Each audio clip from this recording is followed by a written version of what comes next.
نحمده ونستعينه ونستغفره ونعوذ بالله من شرور أنفسنا ومن سيئات أعمالنا من يهده الله فلا مضل له ومن يضلل فلا هادي له وأشهد أن لا إله إلا الله وحده لا شريك له وأشهد أن محمدا عبده ورسوله أرسله بالهدى ودين الحق ليظهره على الدين كله ولو كره المشركون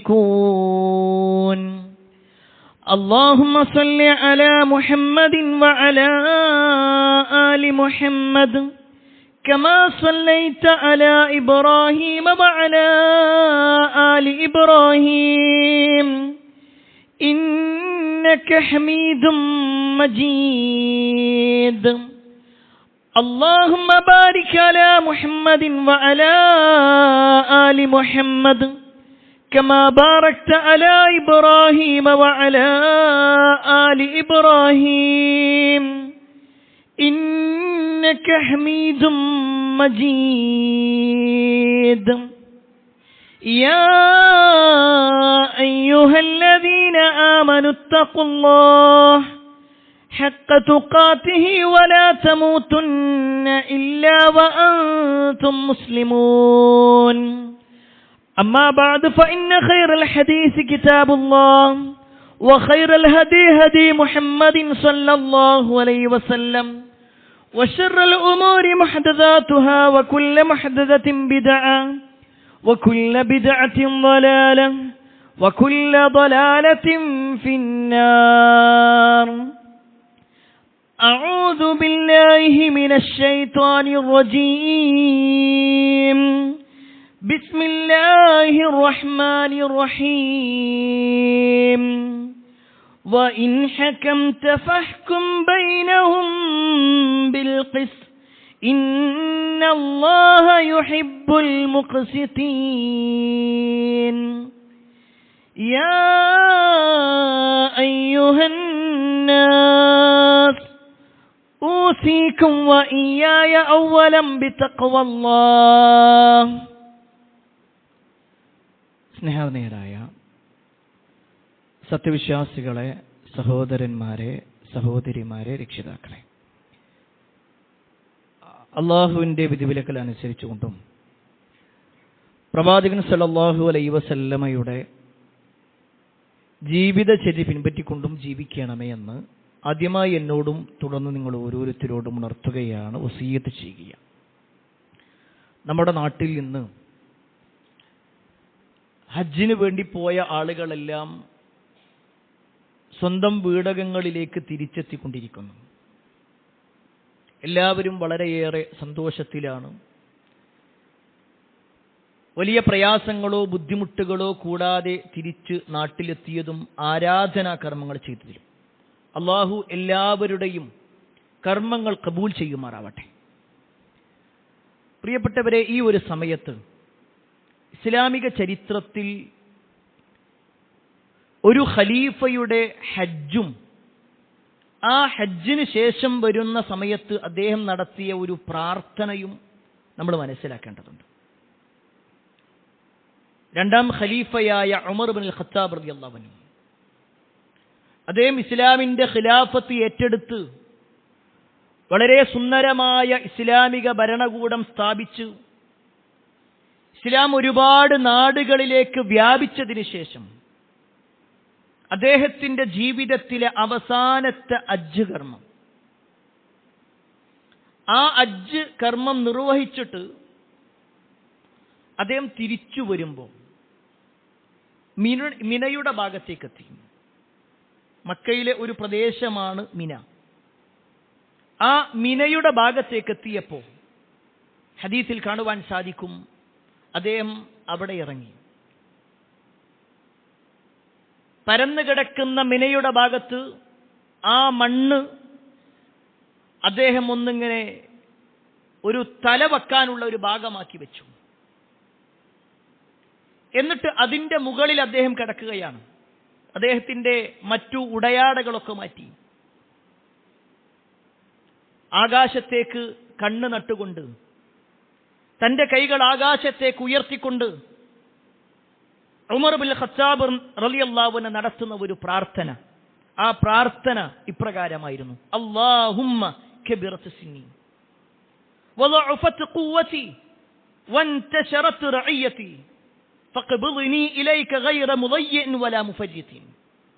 ഈ ഒരു പ്രാർത്ഥനയാണ് മഹാനായ ഉമർ ബിൻ ഖത്താബ് റളിയല്ലാഹു അൻഹു നടത്തിയത്. ആ പ്രാർത്ഥന എന്തായിരുന്നുവെന്നോ, ഉമർ റളിയല്ലാഹു അൻഹു റബ്ബിനോട് തേടുകയാണ്: അല്ലാഹുമ്മ കബിറത് സിന്നി, അല്ലാഹുവേ എന്റെ പ്രായം ഇതാ അധികരിച്ചു കൊണ്ടിരിക്കണം, എനിക്കൊരുപാട് പ്രായമായിട്ടുണ്ട്, ഞാൻ ഒരുപാട് ആയുസ് വർദ്ധിച്ചു കഴിഞ്ഞു. വളഅഫത് ഖുവതി, പഴയ പോലുള്ള ഉന്മേഷങ്ങളോ ശക്തിയോ ഒന്നുമില്ല, എന്റെ ശക്തിയൊക്കെ ക്ഷയിക്കാൻ തുടങ്ങിയിട്ടുണ്ട്. വൻതശറത് റഇയതി, എന്നാൽ എന്റെ പ്രജകളാകട്ടെ അവർ വർദ്ധിച്ചുകൊണ്ടിരിക്കണം.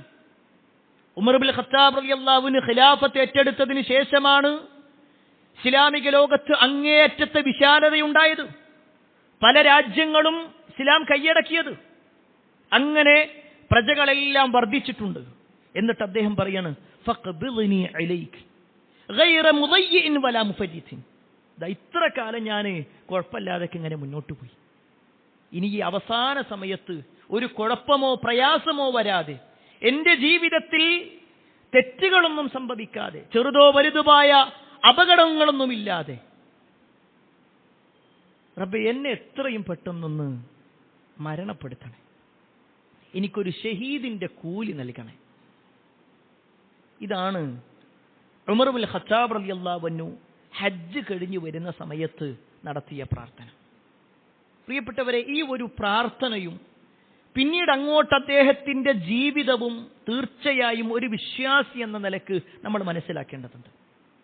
അത് വിശദീകരിക്കുന്നതിന് മുമ്പ് സ്വാഭാവികമായിട്ടും ആരാണ് ഉമർ?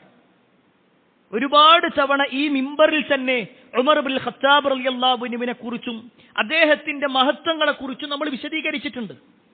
അദ്ദേഹം ഇസ്ലാം സ്വീകരിക്കാനുണ്ടായ കാരണങ്ങളും നബി സല്ലല്ലാഹു അലൈഹി വസല്ലമയുടെ അടുക്കൽ വന്ന് അദ്ദേഹം ഇസ്ലാം സ്വീകരിച്ചതും പിന്നീട് അങ്ങോട്ട് ഇസ്ലാമിന്റെ വിശാലതയും പിന്നീട് അങ്ങോട്ട് മുസ്ലിമീങ്ങൾക്കുള്ള ശക്തിയുമെല്ലാം നമ്മൾ ഒരുപാട് തവണ മനസ്സിലാക്കിയതാണ്. എന്നാൽ അതിനപ്പുറത്തേക്ക് ഉമർ ബിൻ ഖത്താബ് റളിയല്ലാഹു അൻഹു ഖലീഫയായതിനു ശേഷമുള്ള ചില സംഭവങ്ങൾ, അദ്ദേഹം ഖലീഫയായിട്ടുള്ള ചില സംഭവങ്ങളുണ്ട്. തീർച്ചയായും ഒരു മുസ്ലിം എന്ന നിലക്ക് നമ്മൾ മനസ്സിലാക്കേണ്ടതാണ്. ഉമറിന്റെ ഭരണം എന്ന് പറയുമ്പോൾ അത് നമ്മൾ ഇന്ന് നാട്ടിൽ കാണുന്ന ഏതൊരു ഭരണാധികാരിയെപ്പോലെയുമല്ല, തികച്ചും വ്യത്യസ്തമായിരുന്നു. അതിന് ഏറ്റവും വലിയ സാക്ഷ്യപത്രം നൽകുന്നത് ആരാന്നറിയോ? പേർഷ്യൻ രാജാവിന്റെ ഒരു ഉപദേഷ്ടാവ് ഉമർ റളിയല്ലാഹു അൻഹുവിനെ കാണാൻ വരുന്നുണ്ട്. ഹുർമുസാൻ എന്നാണ് അയാളുടെ പേര്. അയാള് തന്റെ ഉടയാടകൾ അണിഞ്ഞ് ഒരു രാജാവിന്റെ ഉപദേഷ്ടാവ് എന്ന നിലക്ക് പ്രൗഢമായ വസ്ത്രങ്ങൾ ധരിച്ച് തന്റെ അംഗരക്ഷകരുമോടൊത്ത് ഉമർ റളിയല്ലാഹു അൻഹുവിനെ അന്വേഷിച്ചുകൊണ്ട് മദീനത്തേക്ക് വന്നു. അയാൾ ആദ്യം ചോദിച്ചത് ഉമറിന്റെ കൊട്ടാരം എവിടെയെന്ന് വെച്ചു.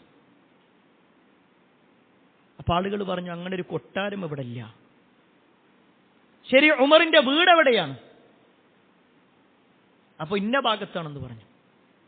ഈ ഹുർമുസാനും അയാളുടെ കൂടെ ഉണ്ടായിരുന്ന ആളുകളും കൂടി ഉമർ റളിയല്ലാഹു അൻഹുവിന്റെ വീട്ടിലേക്ക് ചെന്നു. അവിടെ അന്വേഷിച്ചു നോക്കുമ്പോൾ ഉമർ വീട്ടിലില്ല. വീണ്ടും ചോദിച്ചു, ഉമറിനെ എവിടെ പോയാൽ കാണാൻ പറ്റും? അപ്പൊ വീട്ടുകാർ പറഞ്ഞു, ഒന്നുകിൽ പള്ളിയിലുണ്ടാകും, അതല്ലെങ്കിൽ ഏതെങ്കിലും മരത്തിന്റെ ചോട്ടിലുണ്ടാവും. ഹുർമുസാൻ അത്ഭുതപ്പെടുകയാണ്. ഒരു ഭരണാധികാരി അന്വേഷിച്ചു കൊണ്ടുവരികയാണ്. ആ ഭരണാധികാരി ഒന്നുകിൽ പള്ളിയിലുണ്ട്. വീണ്ടും ഹുർമുസാൻ നേരെ മദീന പള്ളിയിലെ ഭാഗത്തേക്ക് ചെന്നു. അവിടെ അന്വേഷിച്ച് പറഞ്ഞു, ഇല്ല, അവിടെ ഇല്ല, ഇവിടുന്ന് പോയിട്ടുണ്ട്. വീണ്ടും അന്വേഷിച്ച് നടക്കുമ്പോഴാണ് ഒരാൾ പറയുന്നത്, ഖലീഫയാണെങ്കിൽ ഇതാ ഇന്ന ഭാഗത്ത് ഒരു മരത്തിന്റെ ചോട്ടിൽ അങ്ങനെ കിടക്കണ്ടായിരുന്നു. ചരിത്രത്തിൽ കാണാൻ പറ്റും. ഹുർമുസാൻ വന്ന് നോക്കുക. ആ സമയത്ത് കണ്ട കാഴ്ച ഹദീസിലുണ്ട്. ഉമർ ബിൻ ഖത്താബ് റളിയല്ലാഹു അൻഹു തന്റെ കൈ ഇങ്ങനെ തന്റെ മുഖത്തേക്ക് ചേർത്ത് വെച്ചുകൊണ്ട് ഒരു മരത്തിന്റെ ചുവട്ടിൽ കിടക്കുന്നു. അദ്ദേഹത്തിന്റെ വസ്ത്രത്തിൽ പല ഭാഗത്തും കീറിയിട്ടുണ്ട്. ആ കീറിയ ഭാഗത്തൊക്കെ ചെറിയ ചെറിയ തുണികൾ വെച്ചുകൊണ്ട് ആ രൂപത്തിൽ അദ്ദേഹത്തിന്റെ ഔറത്ത് കാണാത്ത രൂപത്തിലുള്ള കീറിയ ഒരു വസ്ത്രമാണ് ധരിക്കുന്നത്.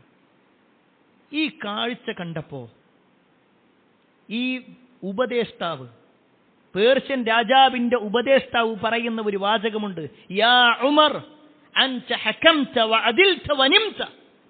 ഉമറേ, നീ നീതിയോടുകൂടി പെരുമാറിയിട്ടുണ്ട്, നീ കൃത്യമായ ഭരണാധികാരം നിർവഹിച്ചിട്ടുണ്ട്, അതുകൊണ്ടാണ് സ്വസ്ഥമായി ഇവിടെ കിടക്കാൻ നിനക്ക് പറ്റുന്നത്.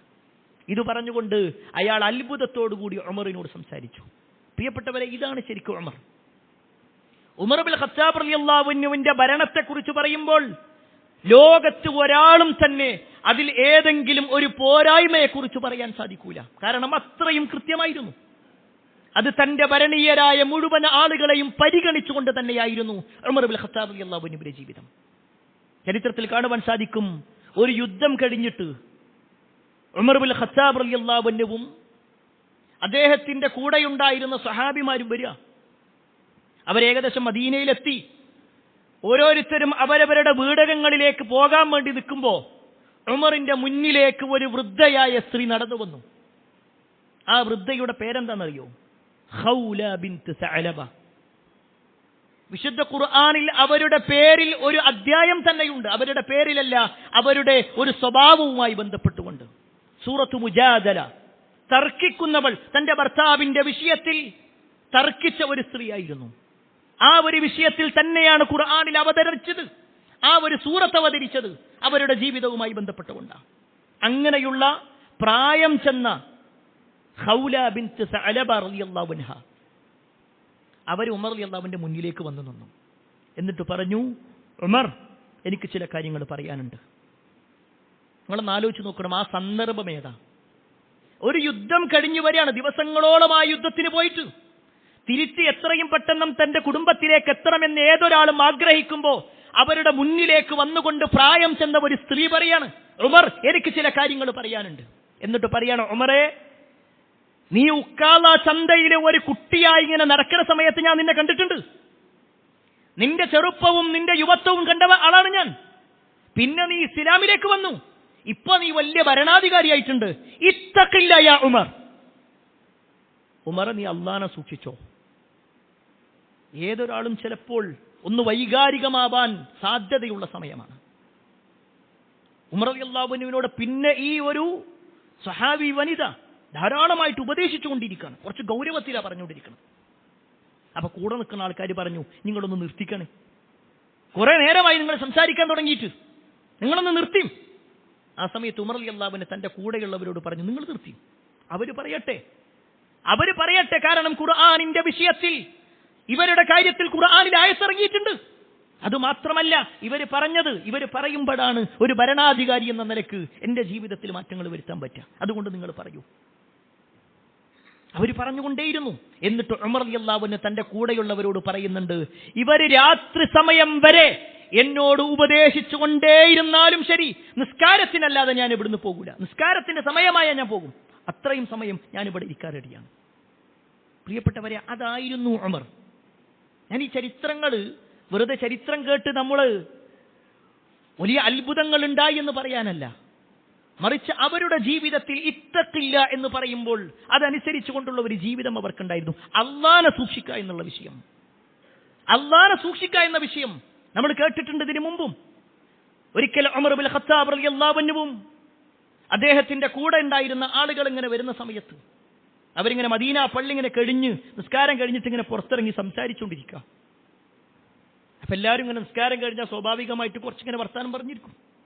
ആ വർത്താനം പറഞ്ഞിരിക്കുമ്പോൾ ആ നാടിന്റെ ഖലീഫയായ ഉമറും അവരുടെ കൂടെ കൂടി ചിരിയും കളിയുമൊക്കെയായി തമാശകൾ പറയാൻ തുടങ്ങി.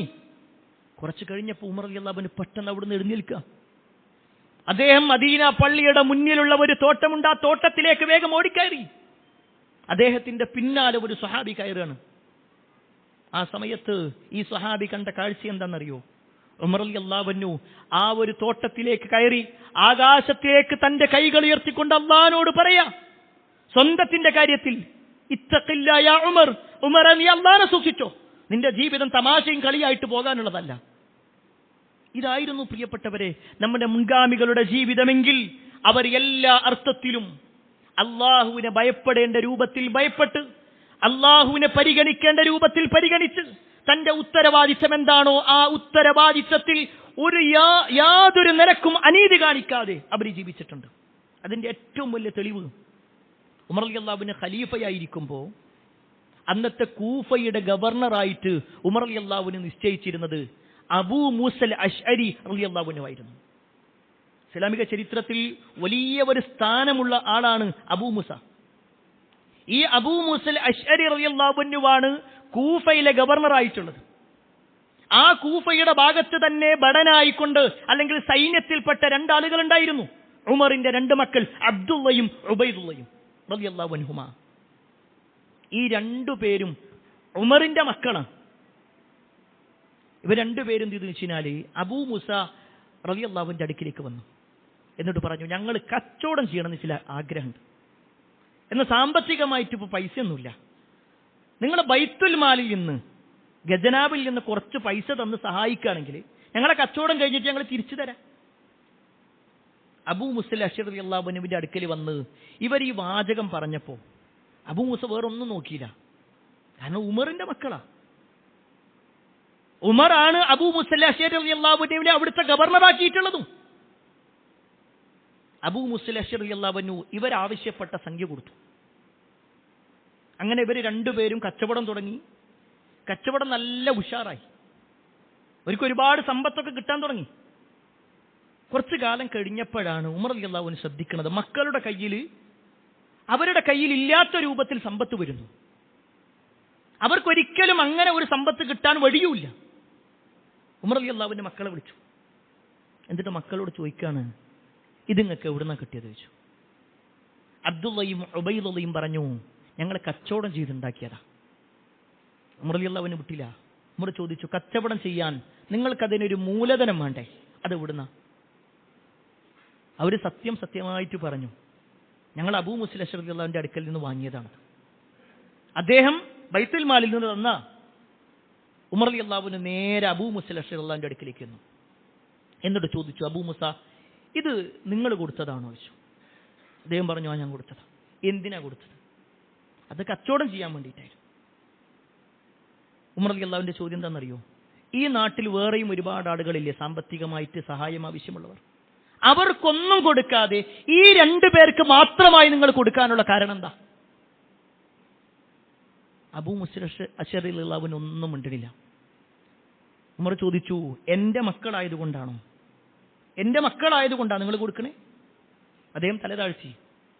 അവിടുന്ന് മക്കളെ വിളിച്ചിട്ട് പറയാണ്, നിങ്ങൾ എത്രയാണോ വാങ്ങിയത്, ആ വാങ്ങിയതും നിങ്ങൾ സമ്പാദിച്ചുണ്ടാക്കിയതും അതിൽ നിങ്ങളുടെ വരുമാനങ്ങളും ഇപ്പൊ നിങ്ങളുടെ കയ്യിലുള്ള മുഴുവനും ബൈത്തുൽ മാലിലേക്ക് നിങ്ങൾ തിരിച്ചടക്കണം.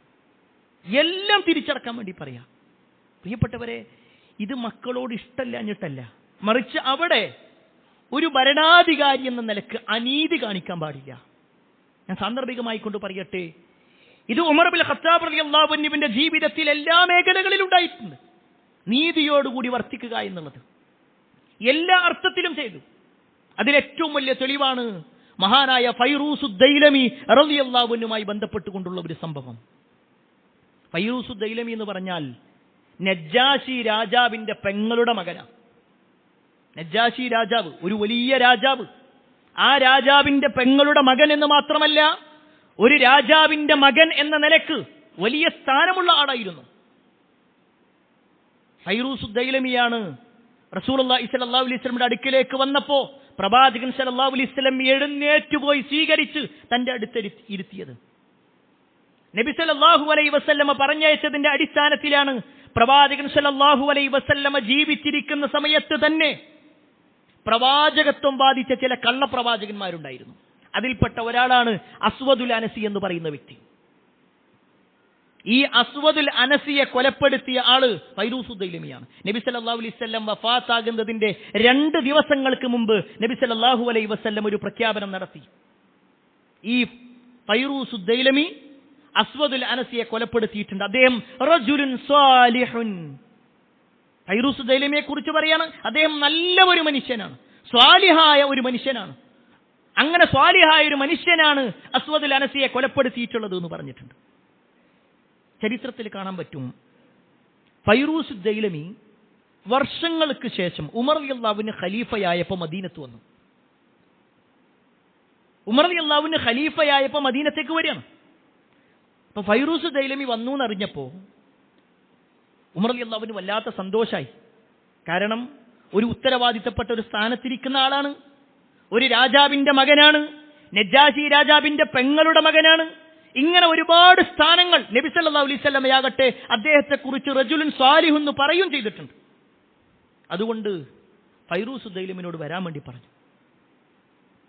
ചരിത്രത്തിൽ കാണാൻ പറ്റും, ഫൈറൂസ് ദൈലമിയെ കാണാനും ആളുകൾ അവിടെ വന്നു, ഉമറിനെ കാണാനും വന്നിട്ടുണ്ട്. ഉമർ റളിയല്ലാഹുവിന് വീട്ടിലിരിക്കുക, അദ്ദേഹം ആളുകളുമായിട്ട് സംവദിക്കുന്ന ഭാഗത്തിരിക്കുക. ഫൈറൂസ് ദൈലമി പുറത്തെത്തി ഉമറിനെ കാണാൻ വേണ്ടിയിട്ട് വേറെ ഒരു ഖുറൈശിയായ ഒരു ചെറുപ്പക്കാരനും വന്നു. രണ്ടുപേരും കൂടി നല്ല തിരക്കുള്ള സമയത്ത് രണ്ടുപേരും കൂടി ഇങ്ങോട്ട് ഉള്ളിലേക്ക് കയറുമ്പോൾ ഫൈറൂസ് ദൈലമിക്ക് വരാൻ പറ്റണില്ല. ഈ ഒരു യുവാവ് അവിടെ നിൽക്കുന്നുണ്ട്. പെട്ടെന്നുള്ള ഒരു ദേഷ്യത്തിൽ ഫൈറൂസ് ദൈലമി ഈ ചെറുപ്പക്കാരന്റെ ഖുറൈശിയായ യുവാവിന്റെ മുഖത്തേക്ക് ഒരു അടിയടിച്ചു. അയാൾക്ക് ശക്തമായ വേദന വന്നു. പക്ഷെ അയാൾ ഒന്നും പ്രതികരിച്ചില്ല. കാരണം ഇനി മുന്നോട്ട് പോകുന്നത് ഉമറിന്റെ അടുക്കലേക്കാണ്. ഉമർ നീതിമാനാണ്, ഇതിനൊരു പരിഹാരം കാണും. രണ്ടുപേരും ഉള്ളിലേക്ക് കയറി. ഉമർ റളിയല്ലാഹുവിന്റെ മുഖത്തേക്ക് നോക്കിയപ്പോൾ തന്നെ അദ്ദേഹത്തിന്റെ മുഖത്ത് പാട് കാണാൻ, അടി കിട്ടിയ പാട്. ഉമർ ചോദിച്ചു, എന്തു പറ്റി നിങ്ങളുടെ മുഖത്ത്? അയാൾ പറഞ്ഞു, ഞാൻ അങ്ങോട്ട് കയറുന്ന സമയത്ത് ഇതാ ഈ നിൽക്കുന്ന ആള് എന്നെ അടിച്ചതാ. ഫൈറൂസ് ദൈലമി പറഞ്ഞു, ഞാൻ തിരക്കിന്റെ ഇടയിൽ അടിച്ചതാ. അപ്പൊ ആ തിരക്കിൽ വന്നപ്പോൾ പെട്ടെന്ന് സംഭവിച്ചു പോയി. ഉമർ റളിയല്ലാഹു ഫൈറൂസ് ദൈലമിനോട് പറയാണ്, തെറ്റ് നിങ്ങൾ സമ്മതിച്ച സ്ഥിതിക്ക് ഇവിടെ നീതി വേണമെന്നുള്ളത് നിർബന്ധം. തെറ്റ് നിങ്ങൾ സമ്മതിച്ചു, നിങ്ങൾ ചെയ്തു എന്നുള്ളത് നിങ്ങൾ സമ്മതിച്ചു എങ്കിൽ ഇവിടെ നീതിയും നടപ്പിലാക്കണം. ആ ഖുറൈശിയായ ചെറുപ്പക്കാരനോട് പറയാണ്, നിങ്ങൾ തിരിച്ചടിച്ചു പോയി. ആരോടാ ഈ പറയണത്? ആരെയാണ് ഉമർ കാത്തിരുന്നത്? ഒരു രാജാവിന്റെ മകൻ വരുന്നത് കാത്തിരിക്കുന്ന ഉമർ, അദ്ദേഹം വന്ന സമയത്തുണ്ടായ അനുഭവത്തിൽ വേഗം ഖുറൈശി നേതാവിനോട് അല്ലെങ്കിൽ ഖുറൈശിയായ ചെറുപ്പക്കാരനോട് നിങ്ങൾ തൽക്കാലം ഒന്ന് ക്ഷമിക്കും, നമ്മുടെ അതിഥിയല്ലേ എന്ന് പറഞ്ഞില്ല. അവിടെ ഉമറിന്റെ നീതിയാണെന്നുള്ളത്, ഉമറിന്റെ നീതി. ഉമർ റളിയല്ലാഹു അൻഹു പറഞ്ഞു തിരിച്ചടിക്കാൻ. ഇയാൾ തിരിഞ്ഞു നിന്നു. അടിക്കാനായി നിൽക്കുന്ന സമയത്ത് ഉമർ റളിയല്ലാഹു അൻഹു പറഞ്ഞു, ഞാനൊരു വാചകം നിങ്ങൾക്ക് പറഞ്ഞുതരാം, ചിലപ്പോൾ നിങ്ങൾ കേൾക്കാത്തൊരു വാചകമായിരിക്കും. എന്നിട്ട് ഈ ചെറുപ്പക്കാരനോടും അവിടെ കൂടി നിൽക്കുന്ന ആളോടും പറയാണ്, ഇതാരാണെന്ന് നിങ്ങൾക്കറിയോ? റസൂലുള്ളാഹി സ്വല്ലല്ലാഹു അലൈഹി വസല്ലം പറഞ്ഞു, റജുലുൻ സ്വാലിഹുൻ, സ്വാലിഹായ ഒരു മനുഷ്യൻ എന്ന് നബി സല്ലല്ലാഹു അലൈഹി വസല്ലം പറഞ്ഞൊരു വ്യക്തിയാണത്. അത് ചിലപ്പോൾ നിങ്ങൾ കേട്ടിട്ടുണ്ടാവില്ല, അങ്ങനെയുള്ള ഒരാളാണ് ഇദ്ദേഹം എന്ന് ഫൈറൂസ് ദൈലമിയെ കുറിച്ച് പറഞ്ഞു. അത് കേട്ടതും ഉയർത്തിയ കൈ ആ യുവാവ് താഴ്ത്തി. എന്നിട്ട് പറഞ്ഞു, നബി സല്ലല്ലാഹു അലൈഹി വസല്ലമ ഇത്ര മഹത്വം പറഞ്ഞിട്ടുള്ള ഒരു വ്യക്തിയെ ഞാൻ തല്ലി, അത് ശരിയല്ല, ഞാൻ ക്ഷമിക്കാൻ റെഡിയാണ്. ഇത് കേട്ടതും ഫൈറൂസ് ദൈലമി തന്റെ കയ്യിലുണ്ടായിരുന്ന 3000 ദിർഹം, അദ്ദേഹം വന്ന വാഹനം, അദ്ദേഹത്തിന്റെ കയ്യിലുണ്ടായിരുന്ന വിലപിടിപ്പുള്ള പലതും ഈ ചെറുപ്പക്കാരൻ നൽകി. എന്നിട്ട് ഉമറിനോട് പറയുന്നൊരു വാചകമുണ്ട്, ഉമർ നിങ്ങൾ നീതിമാനാണ്. ആൾക്കനുസരിച്ചുകൊണ്ട് നിയമം മാറ്റലല്ല, ആൾക്കനുസരിച്ചുകൊണ്ട് നീതിയും അനീതിയും തീരുമാനിക്കലല്ല, മറിച്ച് നീതിയോടുകൂടി വർത്തിക്കുക. ഒരു വിശ്വാസിയെ സംബന്ധിച്ചിടത്തോളം ആ ഒരു വാചകം കൃത്യമായി മനസ്സിലാക്കണം പ്രിയപ്പെട്ടവരെ. ഇന്നത്തെ ലോകം എന്ന് പറഞ്ഞാൽ അനീതിയുടെ ലോകമാണ്. ഓരോ സമൂഹത്തിലും നമ്മളത് കേട്ടുകൊണ്ടിരിക്കുന്നു. നമ്മുടെ വ്യക്തി ജീവിതത്തിൽ, നമ്മുടെ സുഹൃത്ത് ബന്ധങ്ങളിൽ, ലോകരാജ്യങ്ങൾക്കിടയിൽ പോലും അനീതിയുള്ള ഒരു ലോകത്താണുള്ളത്. അനീതിയാണ് നടന്നുകൊണ്ടിരിക്കുന്നത്. അതാണ് കഴിഞ്ഞ കുറേ കാലങ്ങളായി നമ്മൾ കേട്ടുകൊണ്ടിരുന്നത് ഫലസ്തീനുമായി ബന്ധപ്പെട്ടുകൊണ്ട്.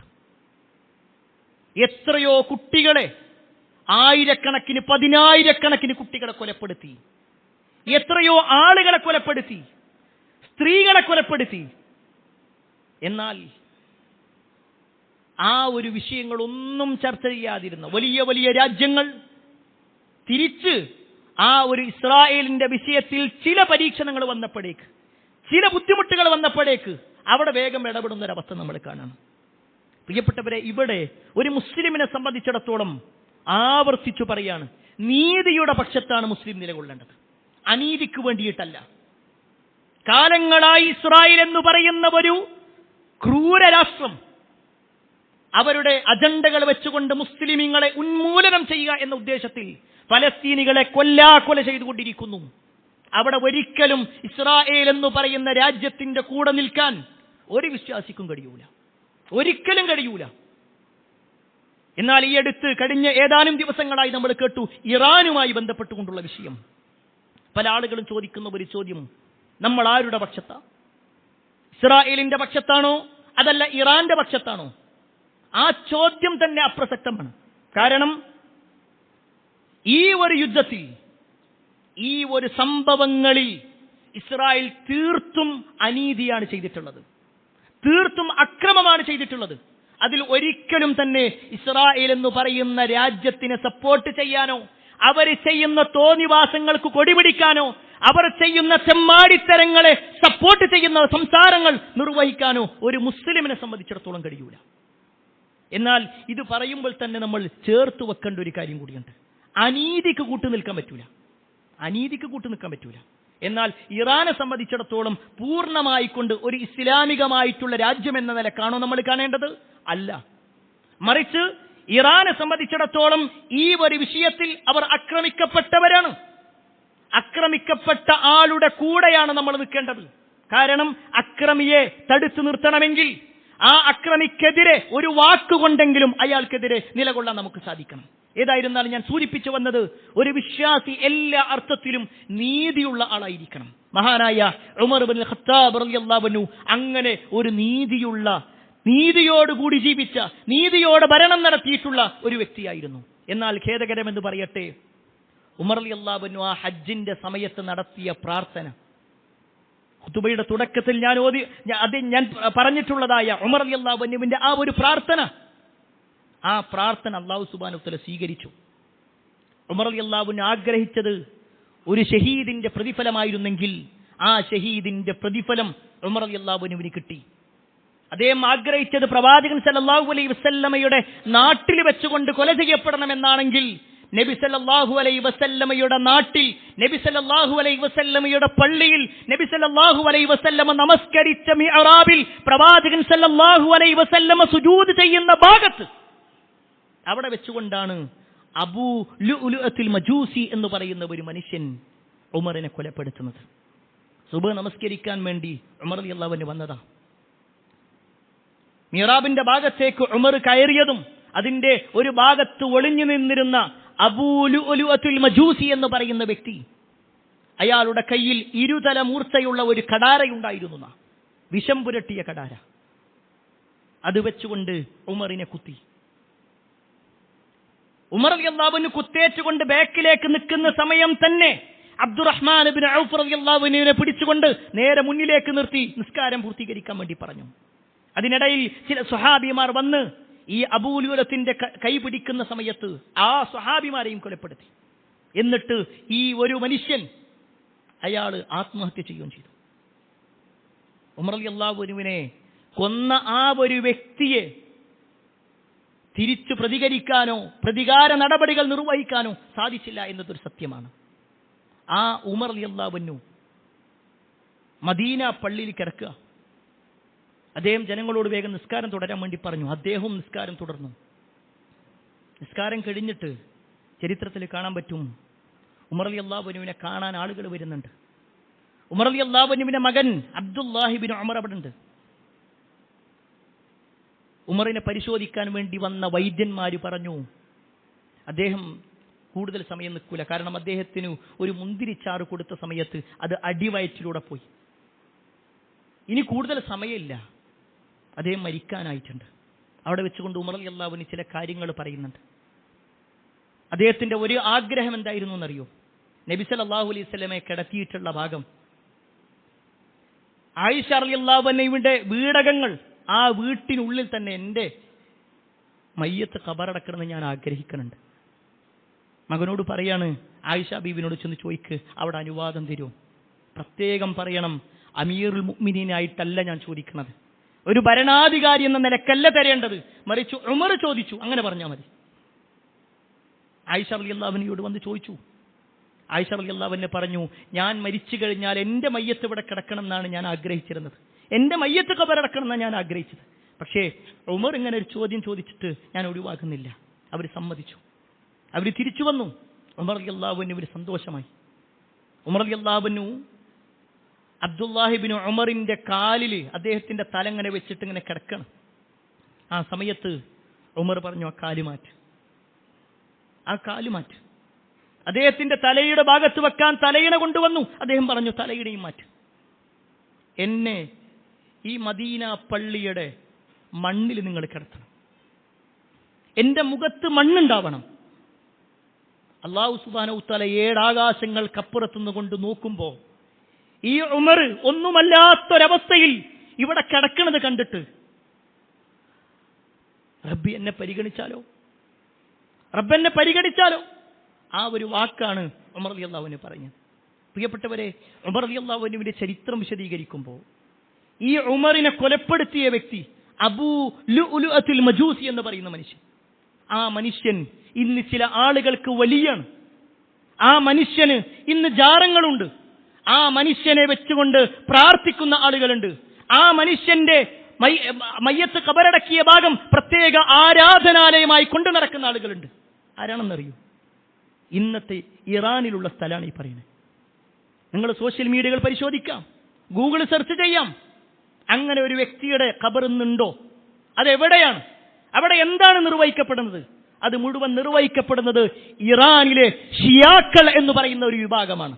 ഞാനിത് പറയുമ്പോൾ പ്രിയപ്പെട്ടവരെ, ചില കാര്യങ്ങൾ നമ്മൾ മനസ്സിലാക്കണം. ഈ കഴിഞ്ഞ ദിവസങ്ങളിൽ സോഷ്യൽ മീഡിയകളിൽ കാര്യമായ ചർച്ച വരുമ്പോൾ ചില ആളുകളുടെ ഫോട്ടോ വെച്ചുകൊണ്ട്, ചില ആളുകളുടെ വീഡിയോ വെച്ചുകൊണ്ട്, ചില ആളുകൾക്ക് വീഡിയോ വെക്കുന്നു, അതിന്റെ BGM കയറ്റിക്കൊണ്ട് ഇന്നത്തെ ഇസ്ലാമിന്റെ യഥാർത്ഥ നേതാവ് എന്ന് പറഞ്ഞുകൊണ്ട് ചില ആളുകളെ പരിചയപ്പെടുത്തുന്നുണ്ട്. ആ ആളുകളാവട്ടെ ഷിയാക്കളുടെ നേതാക്കന്മാരാണ്. ഇപ്പോഴും സമൂഹത്തിന് മനസ്സിലായിട്ടില്ല ആരാ ഷിയ, എന്താണ് അഹ്ലു സുന്ന, ഇതൊന്നും അറിയില്ല പല ആളുകൾക്കും. ഏറ്റവും സിമ്പിളായിട്ട് പറഞ്ഞാൽ, അബൂബക്കർ എന്ന് പേര് കേൾക്കുമ്പോൾ നമ്മൾ റളിയല്ലാഹു അൻഹു എന്നാണെങ്കിൽ, അബൂബക്കർ എന്ന് പേര് കേൾക്കുമ്പോൾ ലഅനത്തുല്ലാഹ്, അല്ലാഹുവിന്റെ ശാപം അബൂബക്കറിന്റെ മേൽ ഉണ്ടാവട്ടെ എന്ന് പറയുന്നവരാണ് ഷിയാക്കൾ. ഉമറിന്റെ പേര് കേൾക്കുമ്പോൾ റളിയല്ലാഹു അൻഹു എന്നാണ് നമ്മൾ പറയുന്നതെങ്കിൽ, ഉമറിന്റെ പേര് കേൾക്കുമ്പോൾ ലഅനത്തുല്ലാഹ് എന്ന് പറയുന്നവരാണ് ഷിയാക്കൾ. ഉസ്മാൻ ഇബ്നു അഫ്ഫാൻ റളിയല്ലാഹു അൻഹുവിന്റെ പേര് കേൾക്കുമ്പോൾ ലഅനത്തുല്ലാഹ് പറയുന്ന ആളുകൾ, അവരുടെ ഷഹാദത്തിൽ പോലും ആ വാചകമുണ്ട്. അബൂബക്കറിന്റെയും ഉമറിന്റെയും ഉസ്മാന്റെയും ആയിഷ റളിയല്ലാഹു അൻഹയുടെ പേരിൽ വരെ ആയിഷ റളിയല്ലാഹു അൻഹ നരകത്തിലാണ്, ലഅനത്ത് പറയേണ്ട ആളാണ് എന്ന് നഊദു ബില്ലാഹ് പറയുന്ന ആളുകൾ, അവരാണത്രേ മുസ്ലിമിന്റെ നേതാവ്. അവർക്കാണത്രേ ഇസ്ലാമിന്റെ എല്ലാ സ്ഥാനവും ഉള്ളത്.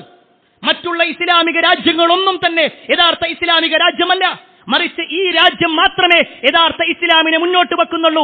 ആരെല്ലാം എന്തെല്ലാം പറഞ്ഞാലും ശരി, ഞങ്ങൾക്ക് ഈ നേതാവ് മതി, ഞങ്ങൾക്ക് ഈ രാജ്യം മതി എന്ന് ഈ മുസ്ലിമിന്റെ മനസ്സിലേക്ക് ഷിയായിസം കൊണ്ടുവെക്കുന്ന ആളുകൾ എത്ര വലിയ ഗൗരവമുള്ളതാണ്. പല സ്വഹാബിമാരുടെ കൂട്ടത്തിൽ 3 സ്വഹാബിമാരെ മാത്രമാണ് ഷിയാക്കൾ അംഗീകരിക്കുക.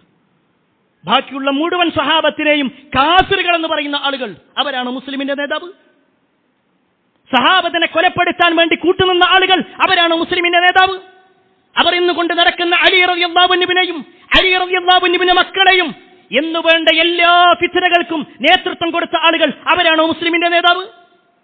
ഞാൻ ഇത്ര വൈകാരികമായിട്ട് ഇത് പറയാനുള്ള കാരണം, ചില ആളുകൾ ഇത്തരത്തിലുള്ള വീഡിയോസിന്റെ താഴെ വന്നുകൊണ്ട് കമന്റ് ചെയ്യും. ഒരുപക്ഷെ ഈ വീഡിയോ യൂട്യൂബിൽ അപ്ലോഡ് ചെയ്താലും വരും പല ആളുകളും. ഇതിനു മുമ്പ് കർബലയുമായി ബന്ധപ്പെട്ടുകൊണ്ട് ഞാനൊരു ഖുതുബ നടത്തിയ സമയത്തും ഇതുപോലെ ചില ആളുകൾ വന്നു. എന്നിട്ട് പറയാണ്, നിങ്ങൾ ഇവരെയൊക്കെ വെള്ളപൂശാൻ വേണ്ടി നോക്കുകയാണ്. ആരെ? സഹാബിമാരെ വെള്ളപൂശലാണത്രേ. റസൂലുള്ളാഹി സ്വല്ലല്ലാഹു അലൈഹി വസല്ലം പറയാണ്, ലാ തസുബ്ബു അസ്ഹാബി, നിങ്ങൾ എന്റെ സഹാബത്തിനെ ചീത്ത പറയരുത്. അതേതൊരു സഹാബിയാണെങ്കിലും ഒരു സഹാബിയെ പോലും ആക്ഷേപിച്ച് പറയാൻ പാടില്ല. എന്നാൽ മലയാളക്കരയിൽ പോലും പല ആളുകളും സഹാബിമാരെ ആക്ഷേപിച്ചിട്ടില്ലേ? മലയാളത്തിൽ പുസ്തകം രചിച്ചിട്ടില്ലേ? അതിൽ പല പ്രസിദ്ധീകരണങ്ങളും പല ഉത്തരവാദിത്തപ്പെട്ട സംഘടനകൾ വരെ അത് ഏറ്റെടുത്തിട്ടില്ലേ?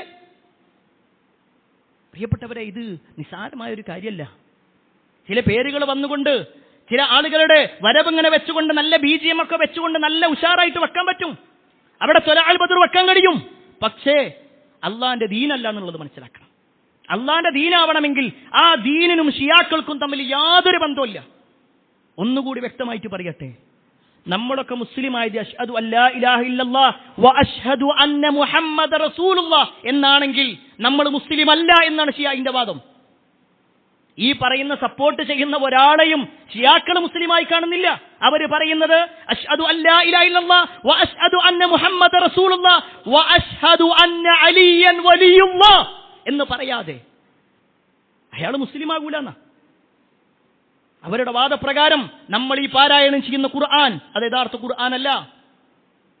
വേറൊരു ഖുർആൻ ഉണ്ട്, ഫാത്തിമിയ ഖുർആൻ. അതിലുള്ള പല വാചകങ്ങളും ഉസ്മാൻ ഇബ്നു അഫ്ഫാനും ഉമർ ഇബ്നുൽ ഖത്താബ് റളിയല്ലാഹു അൻഹു മാറ്റിക്കളഞ്ഞതാണ്. ഏതൊരു ഖുതുബയിലും അവർ അബൂബക്കറിന്റെയും ഉമറിന്റെയും ഉസ്മാന്റെയും റളിയല്ലാഹു അൻഹും അജ്മഈൻ അവരുടെ പേര് കേൾക്കുമ്പോൾ നമ്മൾ തർളിയത്ത് നടത്തുന്നുണ്ടെങ്കിൽ അവർ ലഅനത്ത് നടത്തുക. ഇത് ഞാൻ വെറുതെ പറയണതല്ല, നിങ്ങൾക്ക് പരിശോധിക്കാം. നമുക്ക് യൂട്യൂബ് ഉണ്ട്, ഗൂഗിൾ ഉണ്ട്. ഇവിടുന്ന് ഇറാനിലേക്ക് പോകേണ്ടതില്ല, ഇറാഖിലേക്ക് പോകേണ്ടതില്ല, ബഹ്റൈനിലേക്ക് പോകേണ്ടതില്ല. ഷിയാക്കൾ ഒരുപാടുണ്ടവിടെ. മറിച്ച് നിങ്ങളൊന്ന് പരിശോധിക്കുക, ഒന്ന് അറബിയിലൊന്ന് അടിച്ചു നോക്കുക, ഇങ്ങനെ കണ്ടോ, സത്യമാണോ എന്നുള്ളത്. ഒരു മുസ്ലിമിനെ സംബന്ധിച്ചിടത്തോളം ഷിയായിസവുമായിട്ട് കൂട്ടുവെക്കുക എന്നുള്ളത് പറ്റൂല. എന്നാൽ ഞാൻ നേരത്തെ പറഞ്ഞ വാചകം ഒന്നുകൂടി ഓർമ്മപ്പെടുത്തുന്നു, അനീതിക്ക് കൂട്ടു നിൽക്കാൻ പറ്റൂല. ഷിയ ആണെങ്കിലും ശരി, ഇറാൻ ആണെങ്കിലും ശരി, ഏത് രാജ്യമാണെങ്കിലും ശരി, അവരെ അങ്ങോട്ട് ചേറി ആക്രമിക്കുമ്പോൾ ആ അക്രമിയുടെ കൂടെ നിൽക്കാൻ കഴിയൂല. അത് ആക്രമിക്കപ്പെട്ടവന്റെ കൂടെ തന്നെയാണ്. ആക്രമിക്കപ്പെട്ടവന്റെ കൂടെ തന്നെയാണ്. അവൻ മുസ്ലിം ആയതുകൊണ്ടോ അവൻ ഇസ്ലാമിന്റെ അപ്പോസ്തലനായതുകൊണ്ടോ അല്ല, മറിച്ച് ഒരു മനുഷ്യത്വം എന്നുള്ള പേരിലാണത്. മനുഷ്യന്മാരെന്നുള്ള നിലക്കാണ്. ആക്രമിക്കപ്പെട്ടവന്റെ കൂടെ നിൽക്കുക എന്ന റസൂലുള്ളാഹി സ്വല്ലല്ലാഹു അലൈഹി വസല്ലമയുടെ വാചകം വെച്ചുകൊണ്ടാണ്. അതുകൊണ്ട് തന്നെ ഈ വാചകങ്ങൾ നമ്മൾ കൃത്യമായിട്ട് മനസ്സിലാക്കണം. ഇത്രയേറെ പ്രഗത്ഭനായ, ഇത്രയേറെ ഈമാനുള്ള, ഇത്രയേറെ തഖ്വയുള്ള ഉമർ ഇബ്നുൽ ഖത്താബ് റളിയല്ലാഹു അൻഹുവിനെ കൊല ചെയ്യാൻ ഒരാൾ റെഡിയാവുക, എന്നിട്ട് അയാൾ മരിച്ചതിന് ശേഷം അയാളുടെ ഖബറിന്റെ അടുത്ത് പോയി പ്രാർത്ഥിക്കുക, അയാളെ നേതാവായി കാണുക, അയാളെ വലിയായി കാണുക, അത് ഈ ഷിയാക്കളിൽ മാത്രം കാണുന്നൊരു സ്വഭാവമാണ്. അതുകൊണ്ട് പ്രിയപ്പെട്ടവരെ, ഇസ്ലാമിനെ കൃത്യമായി മനസ്സിലാക്കി യഥാർത്ഥ മുസ്ലിമായി ജീവിക്കാൻ ഞാനും നിങ്ങൾ പരിശ്രമിക്കുക. അതിന് അല്ലാഹു സുബ്ഹാനഹു വ തആല നമുക്ക് ഏവർക്കും തൗഫീഖ് നൽകുമാറാവട്ടെ.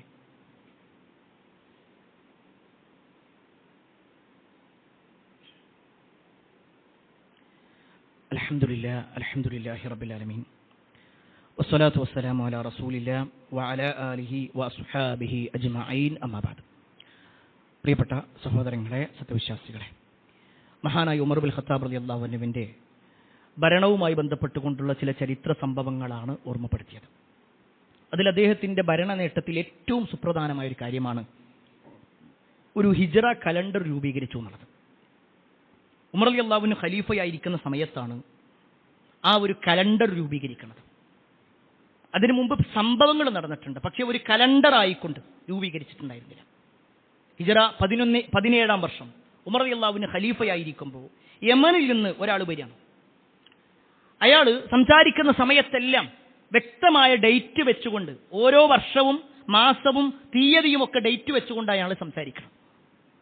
ഈ ഒരു സംഭവം കഴിഞ്ഞപ്പോൾ അബൂ മൂസൽ അശ്ശരി റളിയല്ലാഹു അൻഹു വന്ന് ഉമർ റളിയല്ലാഹു അൻഹുവിനോട് പറയുന്നുണ്ട്, അയാളുടെ സംസാരം വളരെ പ്രസക്തമാണ്, ഓരോ കാര്യങ്ങളും ഇങ്ങനെ വരണം, അതിന് കൃത്യമായൊരു ഡേറ്റ് വേണം. ഇതിനിടയിൽ ചില ആളുകൾ ഉമറിനോട് പരാതി പറയുകയും ചെയ്തു. കാരണം പല കത്തുകളും വരുന്നുണ്ട്, ഇതിലേതാ ആദ്യം വന്നത്, ഇതിലേതാ പിന്നെ വന്നത്, ഞങ്ങൾക്ക് അറിയണില്ല. അപ്പോൾ ഒരു ഡേറ്റ് ഉണ്ടെങ്കിൽ ഒന്നുകൂടി നല്ലതാണ്. ഉമർ റളിയല്ലാഹു അൻഹു സഹാബത്തിനെ കൂട്ടി. എന്നിട്ട് സഹാബിമാരോട് ചോദിച്ചു, എന്ത് ചെയ്യണം? അവർ പറഞ്ഞു, നമുക്ക് തുടങ്ങാം, ഒരു കലണ്ടർ തുടങ്ങാം. ശരി, എന്ത് വെച്ചുകൊണ്ട് തുടങ്ങണം?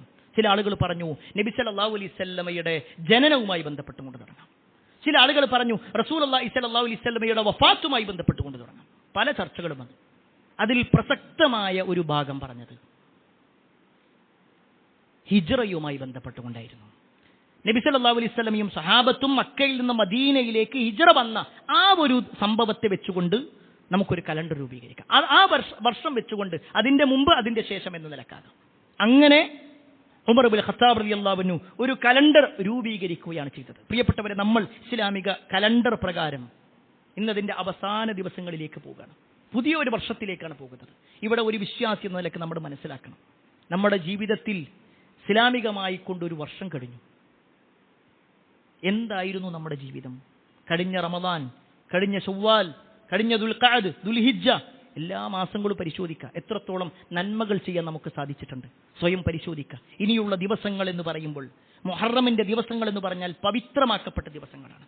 അവിടെ ഒരിക്കലും തിന്മകൾ ചെയ്തുകൊണ്ട്, അള്ളാഹ്ക്ക് ഇഷ്ടമില്ലാത്ത പ്രവർത്തനങ്ങൾ ചെയ്തുകൊണ്ട് നമ്മൾ ജീവിക്കാൻ പാടില്ല. സാന്ദർഭികമായി കൊണ്ട് ഓർമ്മപ്പെടുത്തട്ടെ, ഈ മുഹറമിന്റെ ആദ്യത്തെ 10 ദിവസങ്ങൾ നഹ്സിന്റെ ദിവസങ്ങളായി കാണുന്ന ആൾക്കാരുണ്ട്. ദുശ്ശഗുണമാണത്രേ. വീടിരിക്കാൻ വേണ്ടി പറയുമ്പോൾ പറയും ആ 10 ദിവസം കഴിയട്ടെ. കല്യാണം തീരുമാനിച്ച പറയും ആ 10 ദിവസം കഴിയട്ടെ. ഒരു നല്ല കാര്യത്തിനും റെഡിയാവൂല. അത് ഇസ്ലാമികമായിട്ട് പഠിപ്പിക്കപ്പെട്ടതല്ല. മറിച്ച് പവിത്രമാക്കപ്പെട്ട ദിവസങ്ങളായിട്ടാണ് റസൂലുള്ളാഹി സ്വല്ലല്ലാഹു അലൈഹി വസല്ലം എണ്ണിയിട്ടുള്ളത്.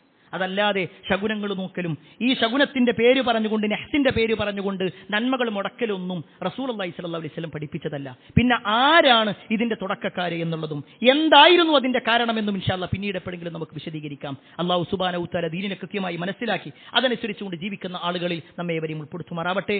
ഒരുപാട് ആളുകൾ പ്രാർത്ഥനയോട് വസിയത്ത് നൽകിയിട്ടുണ്ട്. എല്ലാവരുടെയും പ്രാർത്ഥനകൾ അല്ലാഹു സ്വീകരിക്കുമാറാവട്ടെ. എല്ലാ അർത്ഥത്തിലും നന്മകൾ ചെയ്ത് ജീവിക്കുന്ന ആളുകളിൽ അല്ലാഹു നമ്മെ ഏവരെയും ഉൾപ്പെടുത്തുമാറാവട്ടെ. അല്ലാഹുമ്മ ഗഫിൽ മുഅ്മിനീന വൽ മുഅ്മിനാത്ത് والمسلمين والمسلمات الأحياء منهم والأموات إنك مجيب الدعوات يا قاضي الحاجات اللهم أجرنا من النار اللهم أجرنا من النار اللهم